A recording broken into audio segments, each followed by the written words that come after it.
అందరికీ నమస్కారం. ఈ వీడియోలో కాశీపట్నం జలపాతాన్ని సందర్శించడానికి వెళ్తున్నాం. ఈ కాశీపట్నం జలపాతం కాశీపట్నం నుండి వైకుంఠగిరి వెళ్ళే మార్గ మధ్యలో ఉంటుంది. మేమైతే ముందుగా వైకుంఠగిరి చేరుకొని అక్కడి నుంచి తిరుగు ప్రయాణంలో కాశీపట్నం జలపాతాన్ని చేరుకున్నాం. ఈ రోడ్డు అంతా కూడా వంపులు తిరిగి ఎంతో అందంగా ఉంటుంది. ఈ మార్గం గుండా కిందకి కొంత దూరం నడుచుకొని వెళ్తే మనకి జలపాతం అనేది కనిపిస్తుంది. ఇక్కడకు కార్తీక మాస వన సమారాధన సమయంలో ఎక్కువగా పర్యాటకులు వస్తూ ఉంటారు.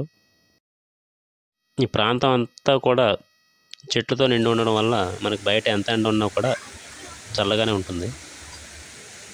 మేము ఇక్కడికి చేరుకునే సమయానికే చాలామంది పర్యాటకులు ఇక్కడ చేరుకొని వాళ్ళ కుటుంబ సభ్యులతో వన సమారాధన కార్యక్రమాలు అవి చేస్తున్నారు.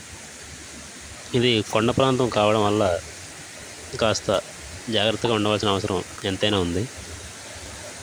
మనం ఇక్కడ ఏమాత్రం ఆదమర్పుగా ఉన్నా సరే ప్రమాదానికి గురయ్యే అవకాశం అనేది ఉంటుంది. అందుకే ఎలాంటి జలపాతాల దగ్గరికి వెళ్ళేటప్పుడు తగు చర్యలు తీసుకోవాల్సిందిగా మనం.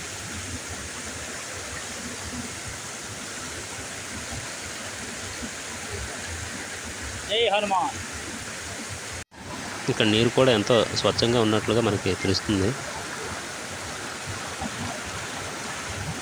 ఎందుకంటే ఈ నీరు కొండలపై నుంచి ఎక్కడెక్కడి నుండో వస్తుంది కాబట్టి నీరు అంతా కూడా స్వచ్ఛంగానే ఉంటుంది.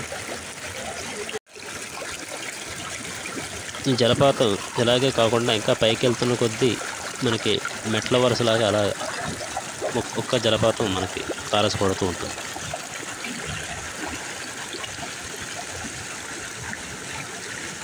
ఇక్కడి నుంచి అలా కొద్దిగా పైకి వెళ్తే ఈ బండరాలు దాటి ముందుకు వెళ్తున్నట్లయితే మనకు ఇంకొక జలపాతం అనేది కనిపిస్తుంది.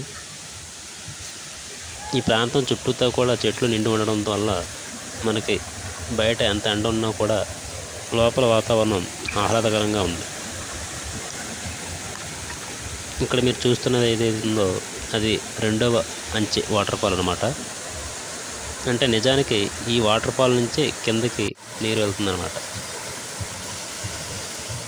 ఇక్కడ వాటర్ ఫాల్ మనం చూస్తున్నట్లయితే కొద్దిగా జారుడు బల్ల మాదిరిగా ఉంది. అలాగని ఇక్కడ మనం ఎటువంటి డైవ్లు అవి చేయడానికి అనుమతించలేదు.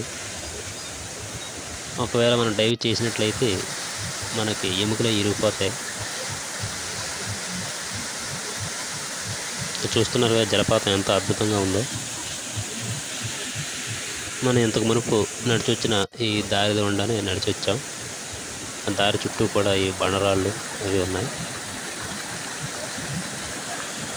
ఈ నీరు సెలయేళ్ళు పరవళ్ళు తొక్కుతూ మనకి ఎంతో ఆహ్లాదాన్ని అందిస్తూ ముందుకు సాగిపోతూ ఉంది. ఈ నీరు అదే జలపాతం.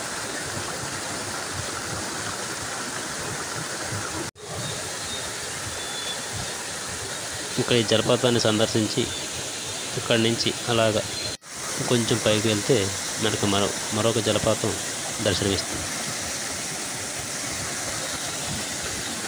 ఈ బండరాలని దాటుకొని వెళ్ళేటప్పుడు ఏమాత్రం అప్రమత్తంగా లేకపోయినా సరే మనం జారి కింద పడే అవకాశం ఉంటుంది. ఇలా ఈ బండరాలను దాటుకుంటూ మనం ముందుకెళ్తే మనకి మరొక జలపాతం అనేది ఎదురుపడుతుంది. ఇక్కడ జనసంచారం అది తక్కువగా ఉండడం వల్ల పాములు క్రిమికీటకాలు ఉండే అవకాశం ఉంటుంది. కాబట్టి మనం తగు చర్యలు తీసుకోవాల్సిన అవసరం ఎంతైనా ఉంది. అదిగోండి మీకు చెప్పినటువంటి మరొక జలపాతం మనకి రానే వచ్చింది. జలపాతం పై నుండి కింద పడుతూ కిందన ఒక స్విమ్మింగ్ పూల్ మాదిరిగా మనకి కొలను ఏర్పడింది. చాలా పైకి వెళ్తున్న కొద్దీ మనకి జలపాతాలు కనపడుతూనే ఉంటాయి. కానీ మనం ఇక్కడితోనే వెనక్కి వెళ్ళిపోదాం. ఈ జలపాతాలు మనసుకి ఎంతో ప్రశాంతతను కలుగజేస్తాయి.